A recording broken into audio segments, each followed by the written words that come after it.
Cerita berlanjut. Kini, kita dibawa menuju ke belakang sekte Immortal Jianyun. Di situ, Cuemo membuka sebuah portal untuk pergi ke 9 langit atas. Liuli sangat sedih karena dirinya akan berpisah dengan Su Chang'e. Su Chang'e menenangkan Liuli karena dirinya akan datang menemui Liuli. Liuli pun kini sudah masuk ke dalam portal. Dia meminta Su Chang'e untuk menunggu dirinya. Dia berjanji akan menjadi lebih kuat. Su Chang'e sangat lega karena dia bisa mendapatkan hati Liuli. Dengan itu, mereka berdua tak akan menjadi musuh 10 tahun kemudian. Sebenarnya Su Chang'e juga ingin kembali ke 9 langit atas. Kita pun kini beralih ke halaman sekte Jianyun. Di situ ada Wan Xing yang sedang mencoba menyeimbangkan energinya, dan pada akhirnya dia pun berhasil. Dia merasakan rasa yang luar biasa dan tubuhnya dipenuhi dengan banyak kekuatan. Di saat itu juga Su Chang'e datang menyambutnya. Melihat masternya, Wan Xing langsung lari ke arah Su Chang'e.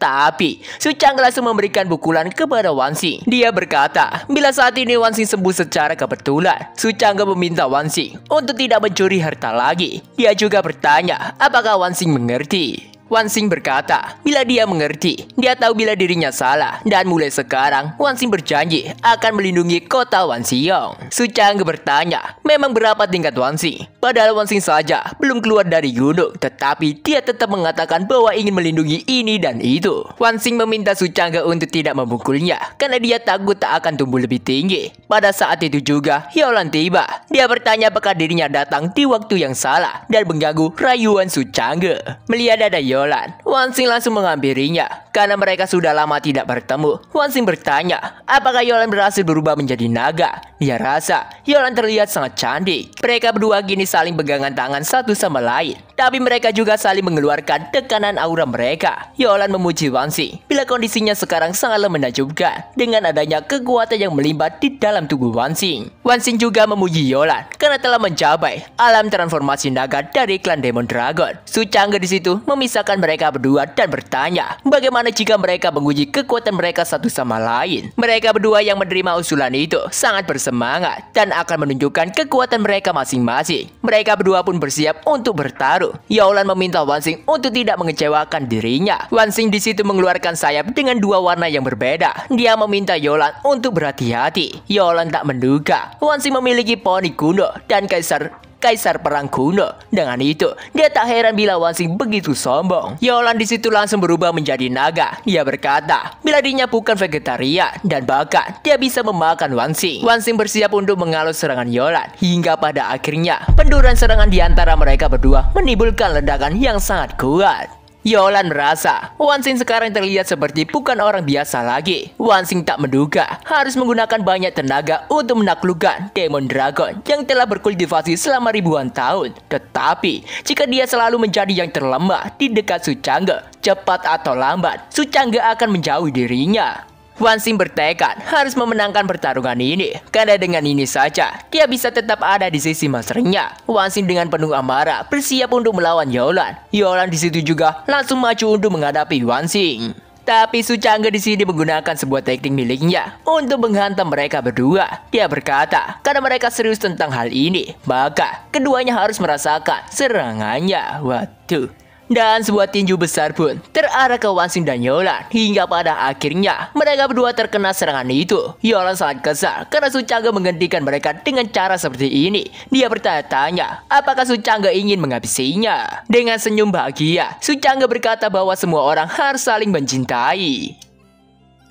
Singkat cerita, sekarang latar berganti di sebuah pegunungan. Di situ terdengar suara teriakan minta ampun. Ternyata itu adalah Yaolan yang sedang memukuli Su Chang'e. Dia sangat kesal dengan tindakan Su Chang'e sebelumnya. Dengan kondisi sudah babak belur, Su Chang'e bertanya, mengapa Yaolan tiba-tiba datang menemuinya. Mendengar itu Yaolan pun terdiam dan langsung tidur di samping Su Chang'e. Dia berkata bila dia sudah sangat lama memandang langit. Jadi, dia ingin memperhatikan Su Chang'e lagi. Su Chang'e yang tidak mengerti dengan maksud perkataan Yaolan. Dia bertanya apa itu artinya. Yaolan di situ memanggil sesuatu untuk datang padanya. Dan ternyata itu adalah sebuah tombak. Su Chang'e tahu bila itu adalah tombak naga milik Long Tang. Yaolan memberitahu bila itu sebenarnya adalah tombak dari klan Demon Dragon. Dia berkata selama ribuan tahun, tombak naga itu telah dipegang oleh orang paling kuat di klan Demon Dragon. Dan sekarang, tombak itu berada di tangan Yolan. Yolan bertekad akan mengambilnya kembali dan mengambil alih untuk menghidupkan kembali klan Dragon miliknya. Yolan di situ menancapkan tombak miliknya sehingga menciptakan sebuah penghalang besar. Dia berkata, bila penghalang ini menghalangi pandangan dari luar, jadi mereka bisa bermain tanpa khawatir sepanjang hari.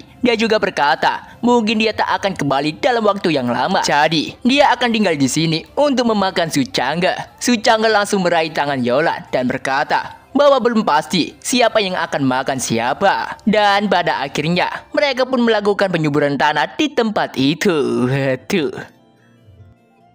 Sedangkan di tempat lain, nampak di situ ada Bai dan juga Chao. Bai merasa istana Sura yang bangkit belakangan ini semakin sombong. Chao berkata bahwa itu salah mereka sendiri. Selama mereka tidak menimbulkan masalah pada klan mereka, Suchanga tidak akan khawatir soal itu. Di situ ada dua orang yang menyambut kedatangan Bai dan juga Chao. Chao berkata, memang Suchanga sangatlah kuat. Tapi, dia semakin merasa bahwa selalu ada orang yang lebih kuat. Dia bertanya, bagaimana jika Raja Demon yang tak diinginkan benar-benar turun dari surga ke-9? Tapi pada saat itu juga, ada sebuah pedang yang menancap ke tubuh Chao. Mendapati itu, Chao bertanya, apa yang dilakukan orang itu? Nampak di wajah orang itu, terdapat sebuah simbol bunga. Bai berteriak, bertanya siapa yang berani mengendalikan murid-murid sekte Jianyun. Di saat itu juga, ada seseorang yang langsung maju ke arah Bai. Bai di situ terkena sesuatu yang ingin merasuki tubuhnya. Orang itu langsung membuka teknik penyamarannya dan ternyata itu adalah Ye Feng. Dia rasa Suchanga pasti tak akan pernah berpikir dirinya bekerja sama dengan gua iblis Tian Xuan. Ye Feng berkata kepada orang yang ia panggil senior bahwa orang itu sepakat jika dirinya membantu menemukan inang bunga iblis dan membangkitkan ratu. Orang itu akan membantunya menyingkirkan Suchanga. Orang itu menenangkan Ye Feng. Dan ternyata identitas orang itu adalah Xuan Tianyong, orang dari gua setan Xuan Tian, yang menganggap Suchanga hanyalah seekor semut. Terlebih lagi, dia berasa Bai memiliki fisik yang bagus. Dengan menggunakan tubuh Bai untuk memberikan makan bunga iblis spiritual, itu akan membantu Kaisar untuk menghancurkan segelnya. Ye Feng bertanya, apakah yang ada di tubuh Bai sekarang adalah ratu iblis legendaris dari klan mereka? Ye Feng ingin menyentuh tubuh Bai, tetapi tangan Ye Feng langsung ditahan. Kini Ratu Iblis sudah sepenuhnya menguasai tubuh Bai. Dia meminta Ye Feng untuk tidak repot-repot untuk khawatir dengan tubuh ini. Ye Feng di situ langsung diempaskan oleh Ratu Iblis itu. Ye Feng menenangkan Ratu Iblis dan berkata, bila dirinya tidak bermaksud melakukan itu. Ratu Iblis meminta Ye Feng untuk tidak berbangga diri karena telah menemukan tubuh ini untuk dirinya. Ia menganggap Ye Feng hanyalah bidak catur kecil saja. Waduh.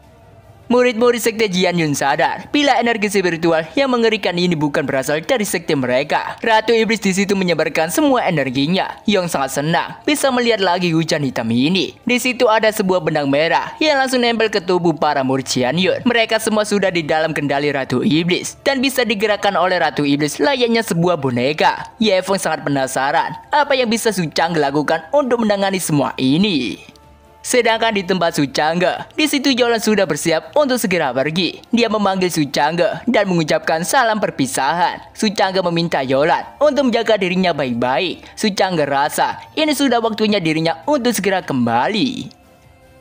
Kembali ke tempat Ye Feng, dia di situ memberikan salam hormat kepada Ratu Iblis. Dia berkata bahwa sekte Jianyun memiliki banyak murid. Jadi, dia bertanya mengapa tidak menghabisi beberapa dari mereka untuk melemahkan kekuatan Suchanga. Ratu Iblis menganggap mereka semua hanyalah seekor semut. Jadi, tidak ada yang bisa dikhawatirkan meskipun jumlah mereka banyak. Tapi, selama mereka adalah murid Suchanga, mereka akan ia buat menderita. Namun di situ, Ratu Iblis merasakan sesuatu yang menakutkan. Dia langsung bersembunyi di belakang Ye Feng. Mendapati itu, Ye Feng cukup bingung dengan apa yang dilakukan oleh Ratu Iblis. Dan ternyata itu adalah Wan Xing. Dia langsung melancarkan serangan pedang ke arah Ye Feng. Ye Feng di situ menahan pedang Wan Xing dengan tangannya. Ye Feng tak menduga Ratu Iblis menggunakannya sebagai tameng untuk menahan serangan Wan Xing. Waduh.